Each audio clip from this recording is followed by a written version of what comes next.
How's it going, my bakers? I hope you're having a fantastic day so far. Welcome back to the channel. In today's video, we're making healthy breakfast rolls. You could be eating these tomorrow morning, so let's go to the kitchen and check them out.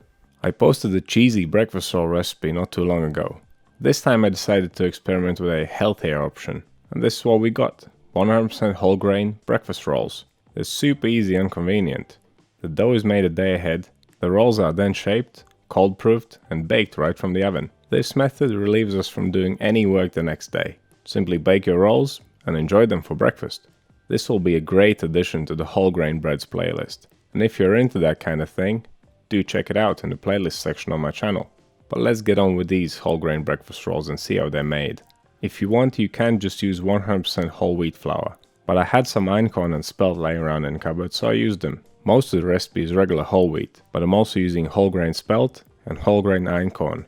You can adjust the proportions to your liking, it'll still work. We'll also need some yeast, some salt. I decided to sweeten my rolls with some barley malt syrup. This is optional, and you can of course swap it for any other sweet syrup. And finally, for the dough, of course we need some water. For topping the rolls, I used some wheat bran. You could use oats, seeds, or any other toppings you like. Or leave them plain, or just glaze them. But here's how to make wheat bran. Get a large bowl, a sieve, and some whole grain flour. It could be wheat, spelt, einkorn, rye. Pour the flour in a sieve and sift it until there's only the bran left over. And by the way, you can find a whole video about sifting in the Principles of Baking playlist. It includes a recipe for a delicious Genoise sponge cake. The ChainBaker can sometimes also be the chain pastry chef. Check it out if you're into your sweets. Okay, that's the bran. Let's see what equipment we need for this recipe. A tray with some nonstick paper, a bowl, scales, a dough scraper, temperature probe. And that's about it. We're aiming for a final dough temperature of around 24 degrees Celsius, so I'm using cold water.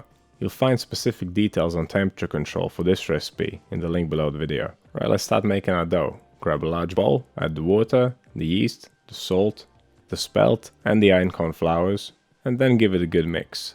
I like to mix everything well before I add the bulk of the flour. If you're using a mixer, most of the time you can just dump all the ingredients in at once, but when you mix dough by hand it's best to do it in stages.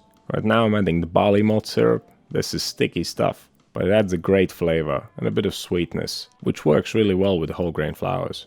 Right, last but not least, add the whole wheat flour. Then grab your scraper and mix it to a dough. Mix it in the bowl until there's no more dry flour left. This dough is pretty sticky and stretchy, so we're not going to start kneading it quite yet. Instead, we'll just leave it on the table to rest and hydrate for around 15 minutes. This will give the flour time to absorb some water and make our job slightly easier come kneading time. Okay, wet your hands so they don't stick and start working the dough using the slap and fold kneading method. Pick it up by one side, turn it 90 degrees, stretch it towards yourself against the table and fold it over forwards. And just keep repeating the same steps. Pick it up by the side, turn it, stretch it, fold it. It will be a bit sticky, it'll stick to the table, it will stick to your hands. All you need to do once in a while is scrape it up and continue kneading. That's how it goes with whole grain flours. They always make a sticky dough. Saying that, the barley malt syrup in this recipe is also contributing to that. The kneading time should not exceed 8 minutes. And of course the dough will still be sticky after you've finished. Always wet your hands when you're handling dough like this. But even though it is sticky, when we pick it up it feels nice and strong. It resists our pull and it's nice and cohesive. So let's pop it in a bowl and take its temperature. It came out 1 degree cooler than I wanted it to be. I should have used water that's a couple of degrees warmer. If yours hits 24 degrees, then leave it to ferment for 45 minutes. Because mine is cooler, I will leave it to ferment for 1 hour instead. The increased fermentation time is there to make up for the temperature difference. Of course, if your dough is a lot warmer, you should reduce the fermentation time even further. That's where fridge temperature also comes into play. Mine is at 5 degrees Celsius or 41 Fahrenheit. So if yours is much cooler, you may need to increase the final dough temperature, leave it to ferment for longer before you refrigerate it, or use slightly more yeast. The conditions in every kitchen are different, so you must adapt recipes to fit yours. The most valuable part of a recipe video like this one is the technique that is shown, because the ingredients and temperatures, they heavily rely on the environment that the bread is made in. But enough about temperature. After the dough is fermented for a while, weigh it and divide it into 8 equal pieces. If you want your rolls to be larger, you can divide them into 6. In fact, if you make 6 out of this recipe, they will be lighter and softer in the end. I personally prefer them smaller, because that just gives me an excuse to eat another one. They are slightly sticky, so you may want to use a little bit of flour when you're shaping them. But don't use too much flour. It is always easier to add than to take away. The one good thing about the stickiness of this dough is that the wheat bran will easily stick to it. Make sure you cover the whole surface. This will be another reason why you shouldn't use too much flour when you're shaping them, because more flour would dry out the surface, and then the wheat bran may not stick to it very well. And as I mentioned earlier, you could use oat flakes instead, or some seeds perhaps. And once you're done, clean down the mess. Make sure your dough balls are placed on a tray with plenty of space between them.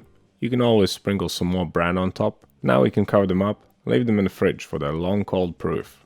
They will be ready for the oven in around 12 hours. So make them in the evening and bake them in the morning. But you could also leave them in the fridge for up to 24 hours, easily. They will hold up pretty well. And if anything, the flavor would just get better with time. But however long you ferment them for, an hour before baking, preheat the oven, 200 degrees Celsius, fan off. And that's 392 Fahrenheit. As you can see, the rolls are puffed up pretty well. Don't expect them to be huge, but if yours haven't puffed up, take them out in the morning, leave them to ferment at room temperature for a while before baking them, even if you take them out whilst the oven is preheating. But if they have risen, you can bake them straight from the fridge. I'm going to spray my rolls with some water. This will just help them rise. It will prevent the crust from setting too soon. There are various steaming methods you can use for bread baking. You can find a full video about the different methods in the Principles of Baking playlist. But if you don't have a spray bottle or any other means of steaming, you can just bake them as they are. Right, let's get these bad boys in the oven. They will only take about 20 minutes. If you are using spray bottle, place your rolls in and then give the oven a good spritz too. Then quickly close the door and let them bake. And they rose up pretty well. I didn't expect them to be huge, because this is not the super soft kind of breakfast roll. It's the hearty kind of breakfast roll, maximizing on flavor rather than soft texture. I will work on a super soft whole wheat roll recipe in the future though, but this time I tried to keep it simple. And of course with simplicity, there come trade-offs. So what I'm saying is, don't expect these rolls to have the same texture as the cheesy ones, because that's just not how things work. That recipe had completely different ingredients in it. But I'm sure all my whole wheat lovers out there will appreciate this one. Just look at this beauty. It is perfectly round, it has a beautiful coating of bran all the way around it, it's nice and springy, has a great texture, and of course it's kinda healthy. Just imagine all the sandwiches you can make with this. I don't need a lot to be happy. A little bit of butter, cheese, ham, a fried egg, and some onions. It's simple, but it works, just like the rolls. Don't forget to check out the whole grain bread playlist. There's quite a few great recipes there. And don't forget that you can post pictures of your bakes in my Flickr group. You can find a link to it in the video description below.